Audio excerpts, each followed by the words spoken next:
Shalom, Bapak Ibu dan Saudara-saudara kekasih. Dalam nama Tuhan kita, Tuhan Yesus Kristus. Selamat bertemu kembali di YouTube saya, Pendeta Rudolf H. Pasaribu Channel. Dengan dan lewat channel ini saya komit untuk senantiasa menyebarkan firman Tuhan. Karena saya percaya berlandaskan Yesaya pasal 55 ayat 11 bahwa firman Tuhan yang saya dan bahkan Bapak Ibu dan saudara-saudara juga ikut sebar lewat apapun juga termasuk lewat video ini tidak akan kembali dengan sia-sia, tetapi bekerja sendiri lewat kuasa dan berkat urapan Roh Kudus.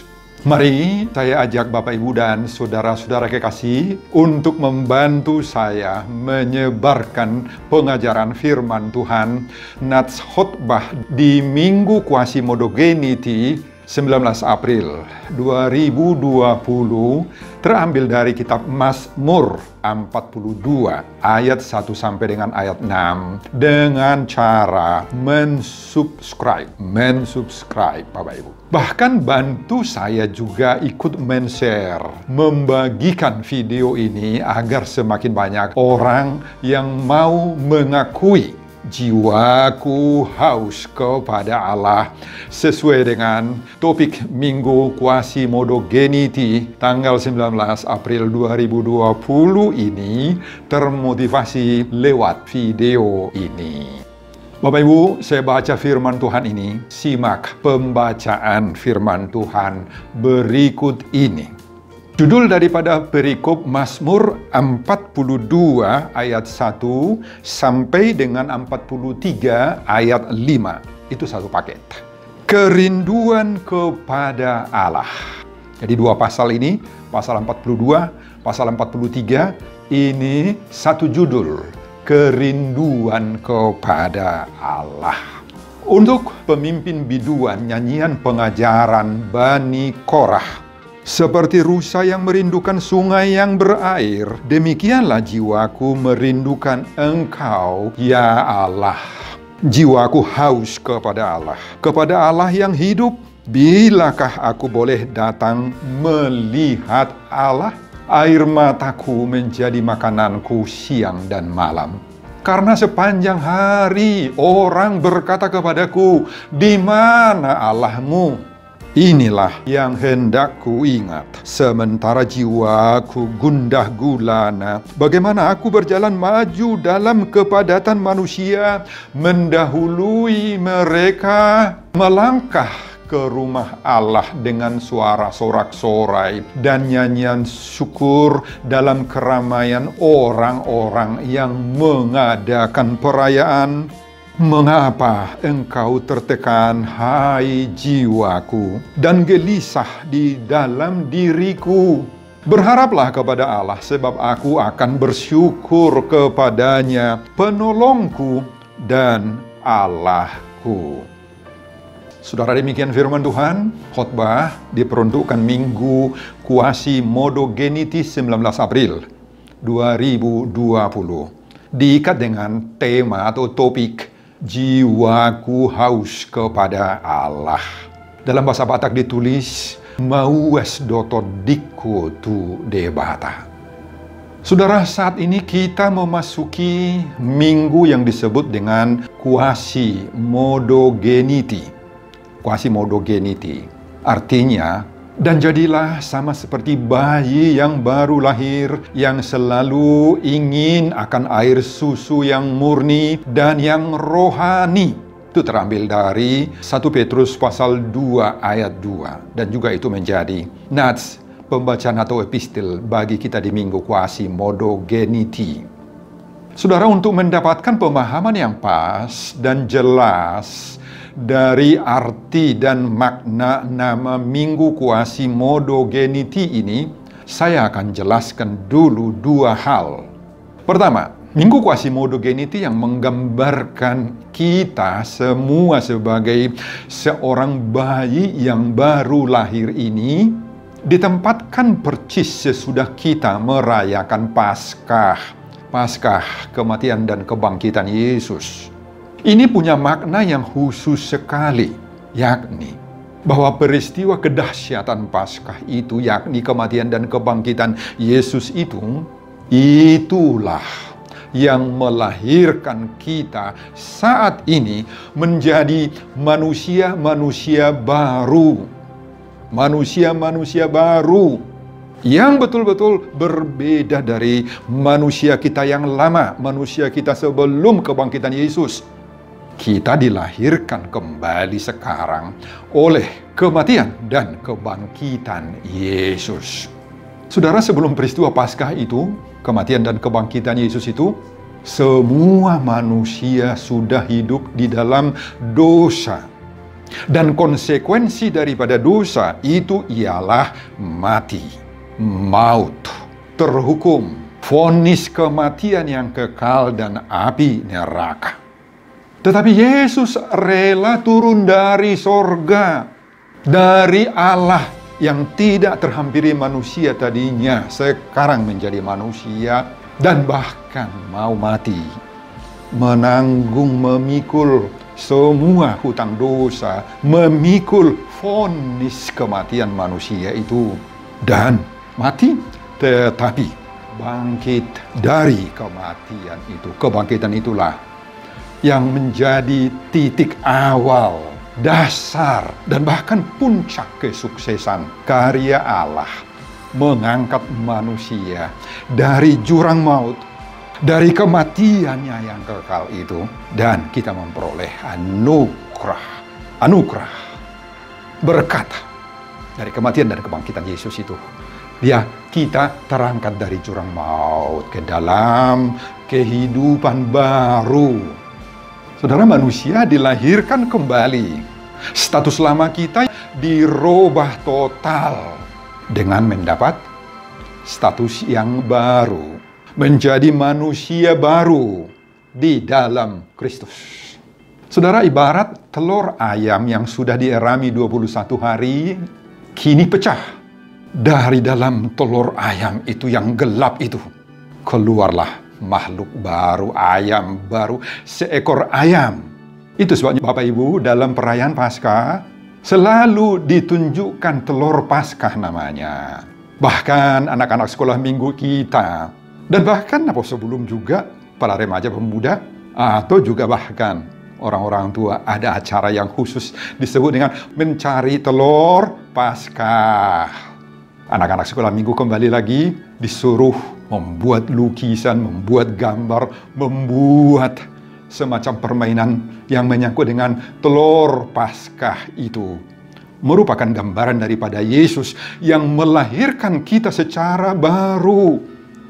Telur itu pecah, dan dari dalam telur yang pecah itu keluarlah wujud yang baru. Saudara, itulah kelahiran baru kita. Makanya quasi-modogeniti, songo poso-poso nei baru, tubuh seperti bayi yang baru dilahirkanlah kita setelah kebangkitan Yesus dari kematian itu. Kedua, dalam posisi sebagai bayi yang baru lahir secara rohani, apa yang harus kita lakukan? 1 Petrus pasal 2 ayat 2 atau epistil tadi, bahkan arti dari nama minggu quasi-modogeniti itu diambil dari 1 Petrus pasal 2 ayat 2 tadi, mengatakan, jadilah sama seperti bayi yang baru lahir, yang selalu ingin akan air susu yang murni dan yang rohani. Tentu, nama minggu quasi-modogeniti ini bukan mau mengatakan bahwa kita semua ini masih dalam posisi atau merupakan bayi-bayi rohani yang baru lahir. Bukan begitu maksud daripada quasi-modogeniti itu. Kita tentu sudah bukan lagi bayi rohani. Amin. Kita bukan lagi bayi rohani. Kita sudah menjadi orang Kristen yang terus dalam posisi bertumbuh dan terus bertumbuh ke arah Kristen yang semakin dewasa dalam hal rohani, dalam hal iman. Istilah yang dipakai oleh penulis surat Ibrani pasal 5 sudah beralih dari Kristen susu menjadi Kristen makanan keras kita ini. Tetapi dan dalam posisi sebagai Kristen yang sedang bertumbuh itulah kita sekarang diingatkan kembali agar sama atau meniru bayi-bayi yang baru lahir. Apa yang ditiru dari bayi yang baru lahir itu, Bapak, Ibu, dan saudara-saudara? Ada beberapa antara lain. Bahwa bayi yang baru lahir itu senantiasa bergantung sepenuhnya hidupnya kepada siapa? Ibunya tentunya. Bergantung sepenuhnya kepada asupan, kepada makanan, kepada gizi, kepada vitamin, energi kehidupan daripada ibunya sendiri. Seorang bayi kecil tidak pernah mengandalkan dirinya, kekuatannya, pikirannya, kemampuannya, karena memang itu tidak ada di dalam dirinya. Inilah yang digambarkan oleh Minggu Quasimodo-Geniti bagi kita saat ini, Bapak Ibu. Sebagai seorang Kristen yang terus bertumbuh menuju kedewasaan iman, kedewasaan rohani, maka kita harus senantiasa tergantung kepada Tuhan Allah yang melahirkan kita. Tergantung kepada Yesus Kristus yang sudah mengangkat kita dari jurang maut kepada kehidupan yang baru, keselamatan. Kita tergantung sekarang dengan proyek sorga. Jangan pernah kita, Bapak Ibu, mengandalkan diri kita lagi, kehebatan kita lagi, pikiran dan segala bentuk kemampuan-kemampuan kita, meski itu kita miliki. Meski itu kita dapati, kita punyai. Dan jangan pernah kita, Bapak Ibu, dalam segala hal bersandar, berlindung, dan berpatokan kepada kemampuan kita. Jangan. Sebaliknya harus berlindung kepada, bersandar kepada, berpatokan kepada Allah yang melahirkan kita baru. Yesus Kristus lah. Kepada Dialah kita berpatokan segala pertumbuhan hidup rohani kita. Kita harus haus akan susu yang murni daripada Tuhan. Apa susu yang murni daripada Tuhan gambarannya dalam hidup kita? Penyertaan Tuhan, firman Tuhan, pertolongan Tuhan dalam segala perjalanan kehidupan kita, Bapak Ibu. Inilah susu yang murni bagi kita. Amin, Bapak Ibu. Mau meniru bayi kecil, bayi kecil yang butuh air susu murni dari ibunya, kita yang butuh akan kuasa, pertolongan, pemeliharaan, dan keselamatan daripada Tuhan. Mau? Saudara, Mazmur 42, perikop kita di Minggu Quasimodo-Geniti ini merupakan atau menunjukkan suatu contoh bagaimana seseorang betul-betul tergantung sepenuhnya kepada Tuhan. Saat menghadapi berbagai-bagai tantangan hidup, pergumulan hidup, persoalan dan ancaman berat, berbagai-bagai tantangan dalam kehidupan sehari-harinya. Mazmur 42 inilah yang menuntun kita bagaimana caranya kita menghadapi tantangan dan pergumulan berat saat ini dan saat yang akan datang. Saudara, keadaan pemazmur pada pasal 42-43 ini, keadaannya, kondisinya, situasinya sangat-sangat sulit, sangat-sangat tertekan. Dia terbuang jauh di negeri orang pula. Memang tidak disebutkan di sini alasan atau kondisi politik yang mengakibatkan pemazmur ini terbuang. Tidak disebutkan di sini nama dari negeri di mana dia terbuang. Tidak disebutkan di sini apa hukuman yang sedang dijalaninya pada saat terbuang ini, pada saat mengalami kehidupan yang sangat tertekan ini. Tetapi yang pasti, hidupnya sangat-sangat sulit betul. Penuh dengan pergumulan, mengalami tekanan yang sangat-sangat berat. Dia dijepit, dihimpit. Dia mengalami keluhan-keluhan, berbagai-bagai cobaan-cobaan. Dan dari antara keluhan serta persoalan-persoalan hidup yang berat yang dihadapi oleh pemazmur ini, dituliskan di sini, orang begitu melecehkan dirinya, imannya, melecehkan kepercayaannya kepada Tuhan yang dipercayai, disembahnya, Tuhan Allahnya. Banyak orang yang senantiasa mengejek, mempermalukannya. Dalam bahasa Batak mungkin, mengalesengi bailahun. Ya, bailahun dari sudut rohani, dari sudut iman, dari sudut kepercayaannya. Banyak orang yang melecehkan dirinya, imannya, kepercayaannya, Tuhannya. Apa kata orang kepada pemazmur ini tentang imannya, tentang kerohaniannya? Di ayat 11 ditulis, "Di mana Allahmu?" Inilah ejekan orang kepada pemazmur di sini. Allahmu nggak tahu di mana-mana, nggak kuat, nggak hebat, nggak punya kuasa apa-apa. Itu kata orang kepada dia, mengejek dia. Dan selain itu Bapak Ibu, ada keluhan lainnya yang sangat mendesak, yang sangat dirasakan, sangat-sangat menghimpit sukacitanya, damai sejahteranya. Apa? Terbayang dia terus akan kampung halamannya, akan bait Allah di Yerusalem yang dia sudah tinggalkan lama. Yerusalem, bait Allah yang agung, yang anggun, yang adalah menjadi kebanggaan daripada umat Israel. Padahal posisi dia sekarang jauh dari Yerusalem, sangat-sangat jauh. Sekarang terbayang pikirannya.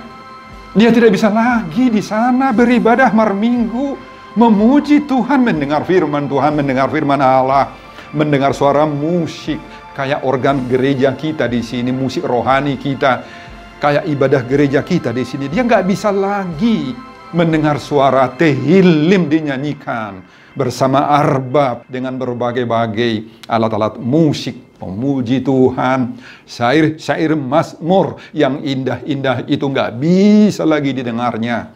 Sekarang dia sangat mengeluh, sangat tertekan karena semua itu hampa dari dalam dirinya, kosong, terbuang dah ke negeri orang, nggak tahu dia, nggak bisa lagi berhubungan dengan Tuhan.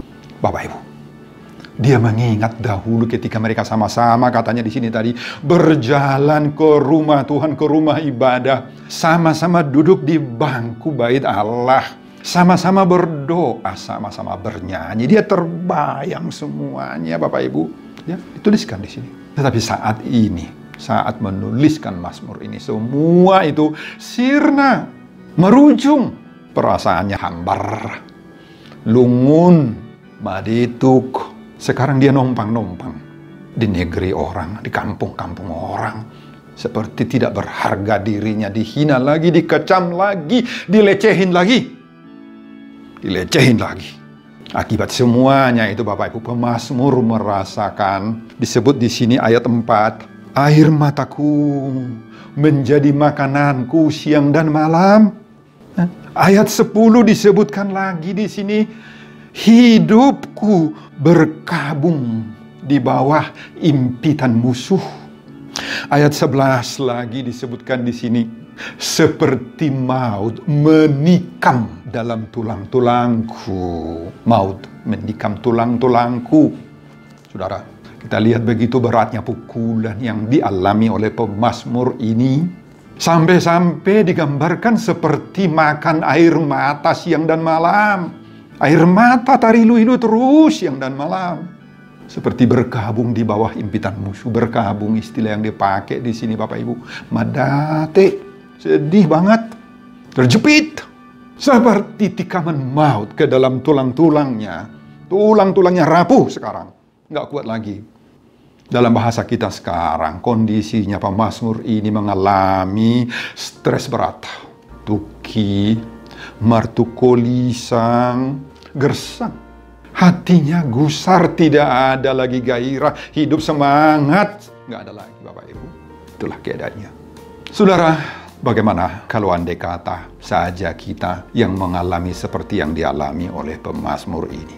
Bagaimana kalau ada yang menyerang kita dengan leseng-leseng, dengan cercaan, ejekan, hinaan, kalau andai kata terhadap keyakinan kita, terhadap agama kita yang sudah kita percayai, yang direndahkan, dilecehkan.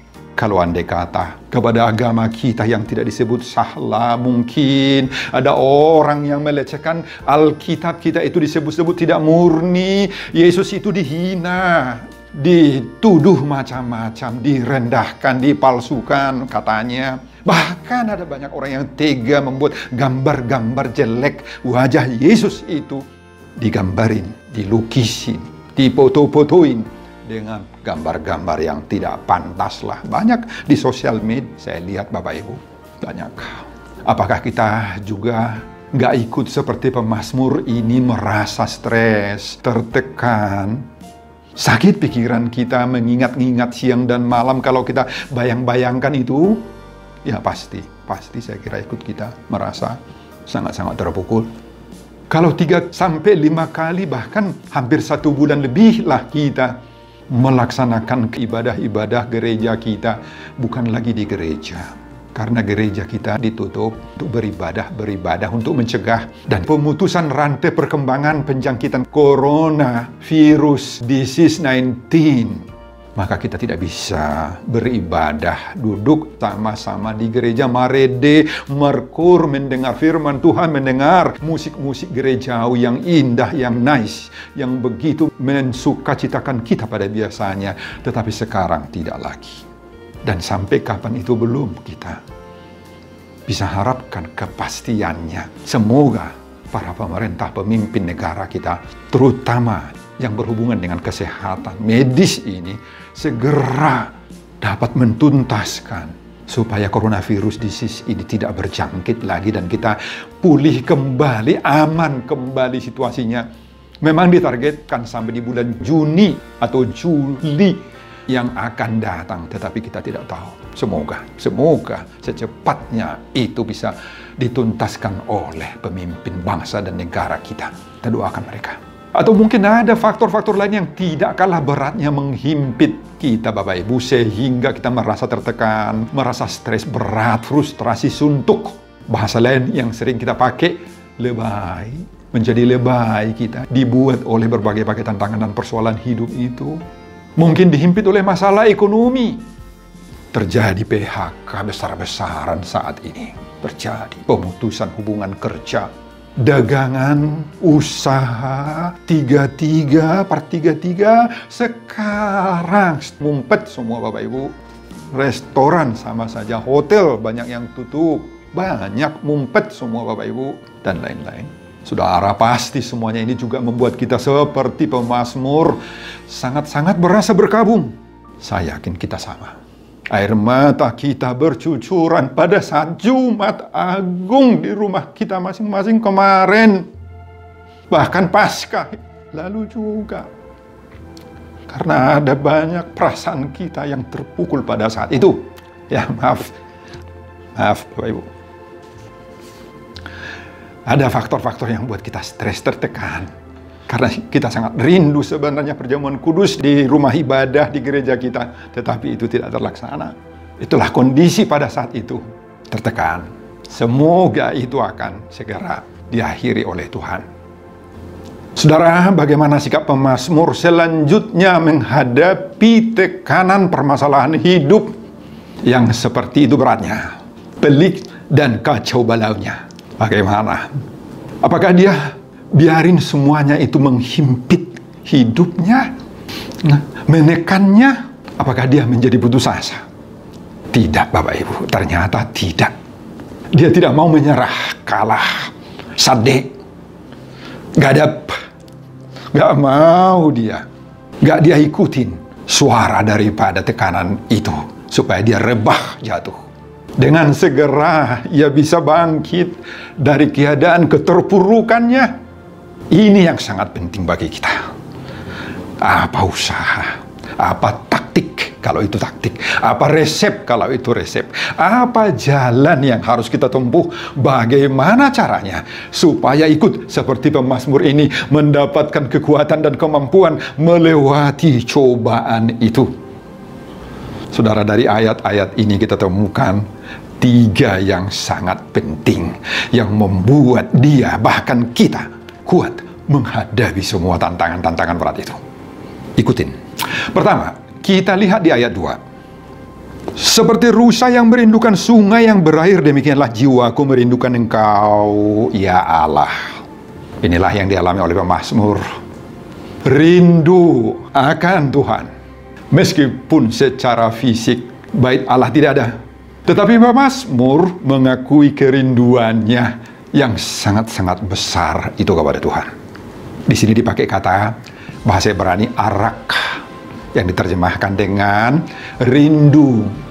Ada keinginan yang sangat meluap-luap. Arak. Inilah kata yang dipakai menggambarkan kerinduan pemazmur kepada Tuhan. Arak, rindu. Keinginan yang sangat-sangat kuat sekali bertemu dengan Tuhan. Bapak Ibu, disebut di sini seperti rusa yang merindukan sungai yang berair. Rusa yang merindukan sungai yang berair. Tentu timbul pertanyaan sederhana. Kenapa ya digambarkan oleh pemazmur kepada binatang rusa dan bukan kepada binatang yang lain, misalnya seperti domba, kambing, bahkan juga kerbau misalnya? Kenapa tidak ke situ dia gambarkannya, tetapi kepada rusa? Saudara, rusa berbeda dengan domba, kambing, atau kerbau. Domba dan kambing tidak suka air. Kerbau sukanya lumpur.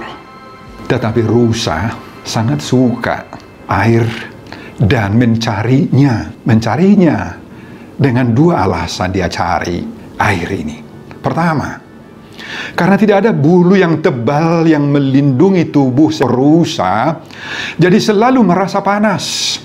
Kalau bertemu dengan airlah, senang sekali rasanya dia. Terus betah, enak, badannya labok, jelas sonang mapaki lala anak kalau sudah bertemu dengan air. Alasan kedua, kenapa kepada rusa dicontohkan? Kulit rusa sedikit berbau, jadi mudah dideteksi oleh lawan-lawannya. Kalau dia dikejar oleh musuhnya, dia tahu tempat persembunyiannya yang aman. Jangan bersembunyi di tempat tertentu, karena mudah dicium, dideteksi oleh lawannya. Jadi tidak sembarang tempat dia mau bersembunyi. Terutama air yang sedang jalan mengalir di sungai, itu yang paling baik baginya. Dia nggak kedetek lagi kalau sudah di sana. Baunya sudah nggak tercium lagi kepada lawan musuhnya. Dia akan aman, terluput dari serangan intayan daripada musuhnya. Dia selamat. Ima pandeni rusaon, memelihara, menjaga dirinya, berlindung dia kepada air. Saudara, inilah gambaran yang dipakai oleh pemazmur. Betapa rindunya dia pada Tuhan. Dia umpamakan kerinduannya kepada Tuhan itu dengan seekor rusa tadi yang butuh air. Demikian dia sangat butuh Allah. Dia butuh campur tangan Allah, kuasa Allah. Baginya, bagi pemazmur ini, kalau dia sudah merasa dekat dengan Allah, maka tenanglah jiwanya. Seperti rusa tadi itu, labok mapakilalana. Merasa betah, merasa damai sejahtera hidupnya, merasa amanlah. Tidak ada lagi kegusaran, tidak lagi kegelisahan, tidak ada lagi kerisauan, kesedihan, kepedihan, tidak lagi lebay, Bapak Ibu, dalam hidup ini. Tetapi semuanya itu diperolehnya kalau dia berlindung kepada Tuhan. Musuh-musuhnya tidak akan mempan lagi, akan menjatuhkannya lagi. Dia tidak akan jatuh, tergeletak lagi, direbahkan lagi oleh musuh-musuh itu. Nggak lagi tergeletak imannya, rebah, Bapak Ibu. Nggak ada lagi yang menggadap pun dirinya, partondionnya. Nggak lagi, selamat ya.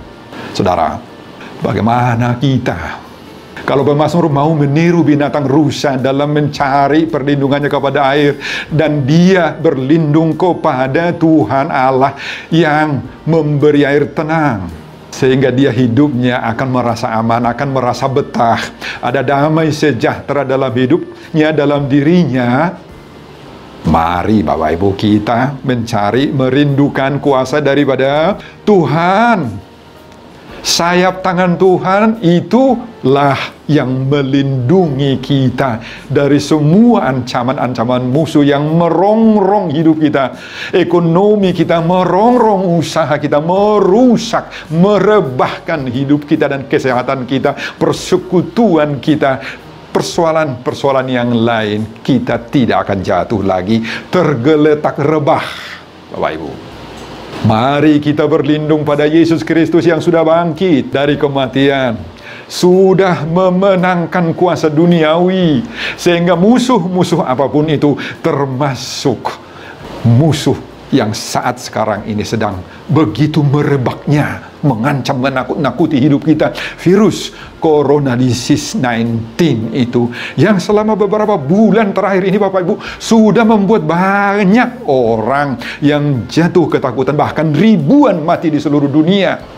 Ribuan mati di seluruh dunia, ya.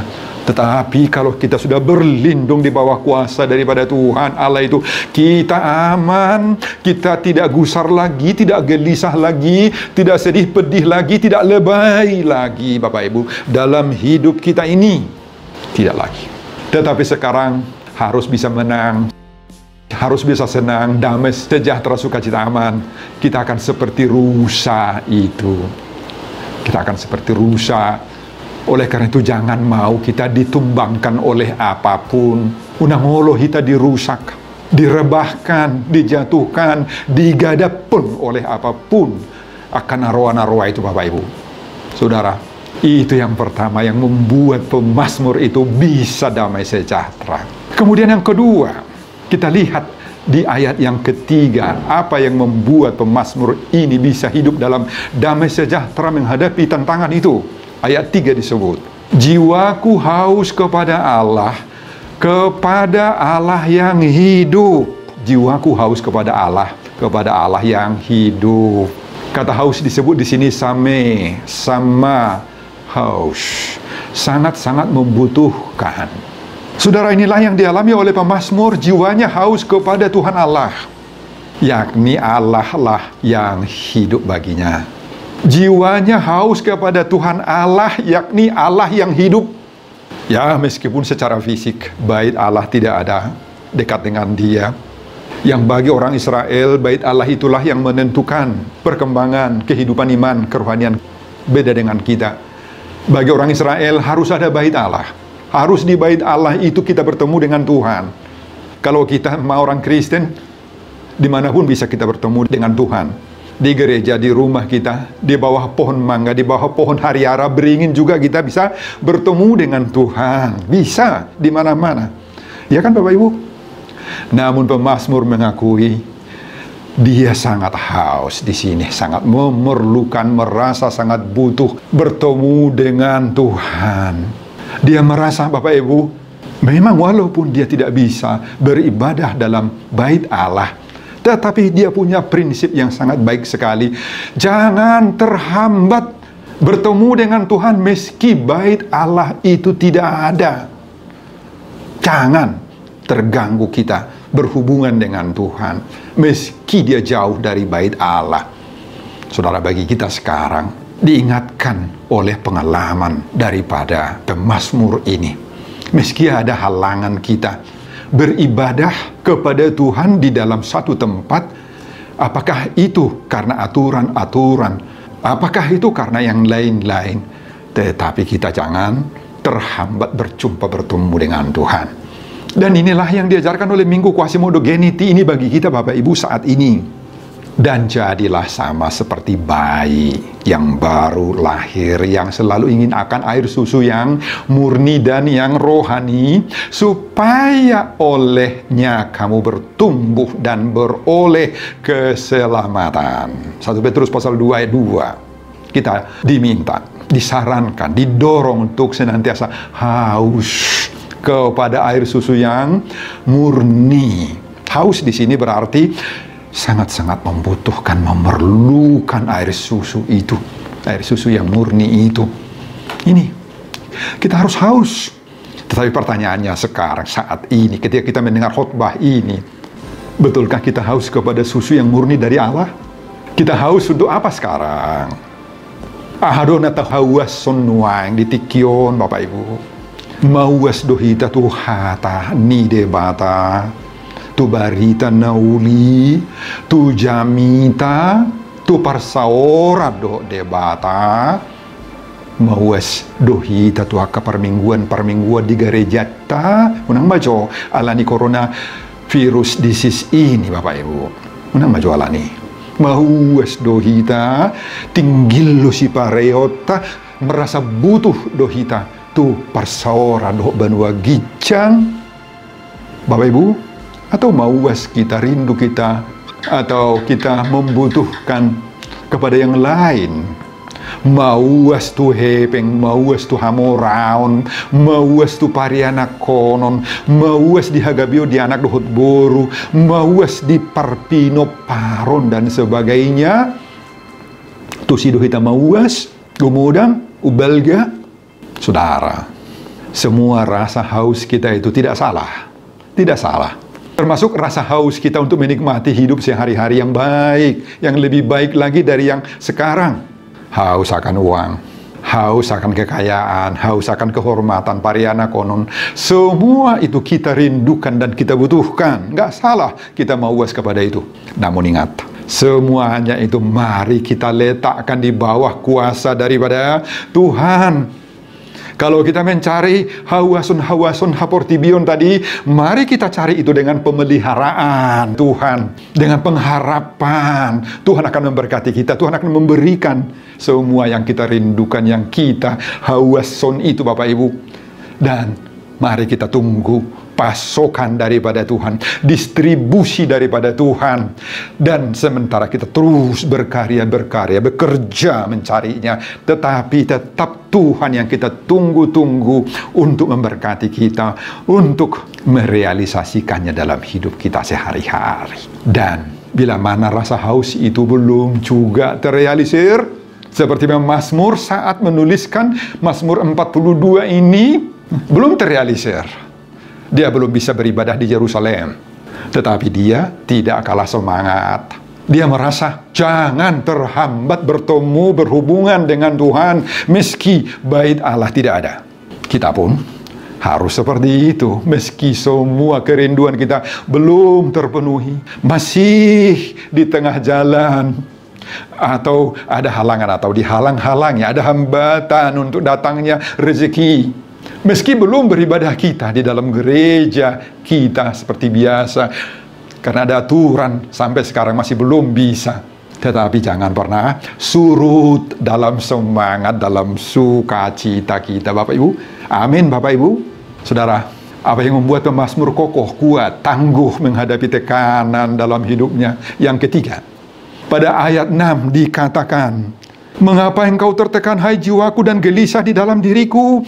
Berharaplah kepada Allah, sebab aku akan bersyukur lagi kepadanya, penolongku dan Allahku. Saudara, inilah sikap akhir dari pemazmur. Meski 1001 macam hal yang menghambat sukacitanya, merendahkan imannya, menghina, melecehkan Tuhannya, membuat dia tercurah air matanya setiap hari, siang dan malam. Yang dua hal ini tidak boleh hilang dari dalam dirinya, nggak boleh miss. Dua hal disebutkan di sini: berharap dan bersyukur kepada Tuhan. Dua ini. Maka posi jala memuji debata. Kita harus punya kedua-duanya.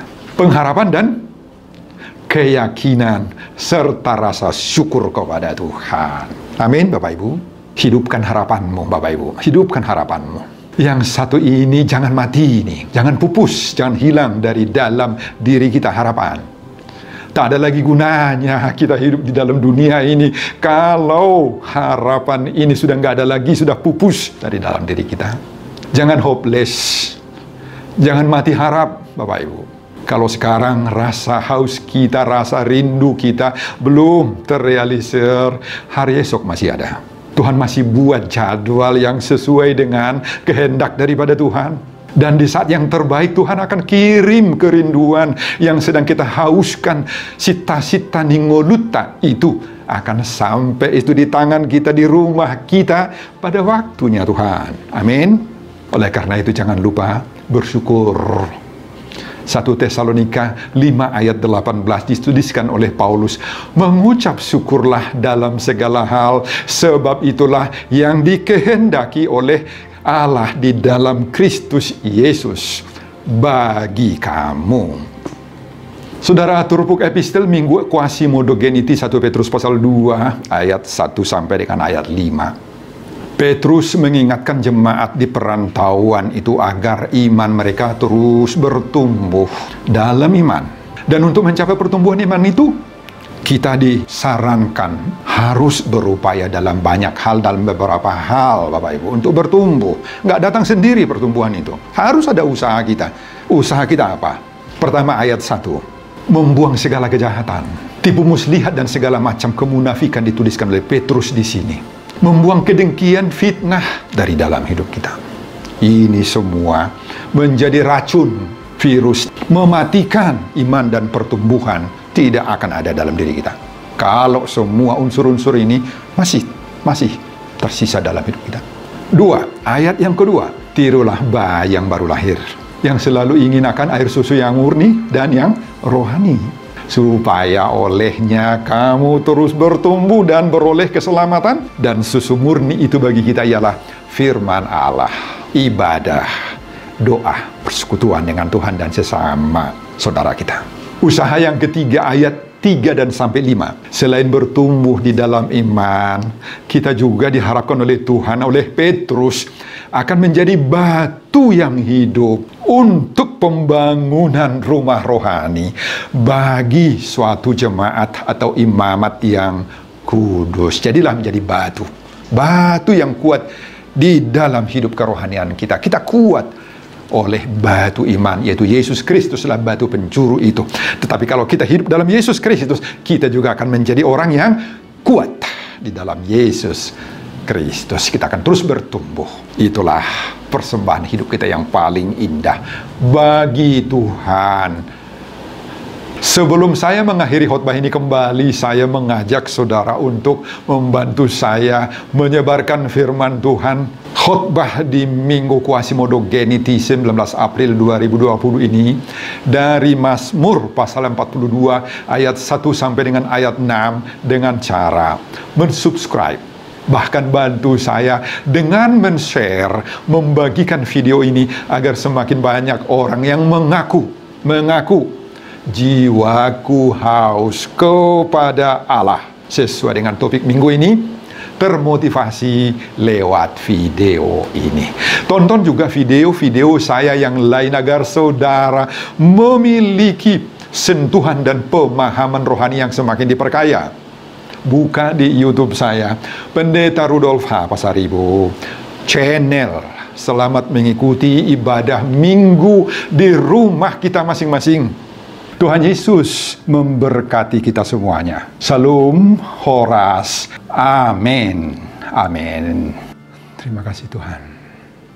Aku sudah merekam video untuk hari Minggu tanggal 19 April, Minggu Quasimodogeniti ini. Tuhan berkati video ini, Tuhan berkati saya, Tuhan berkati jemaat yang akan mendengarnya. Terpuji namamu. Dalam nama Yesus Kristus saya berdoa. Amin.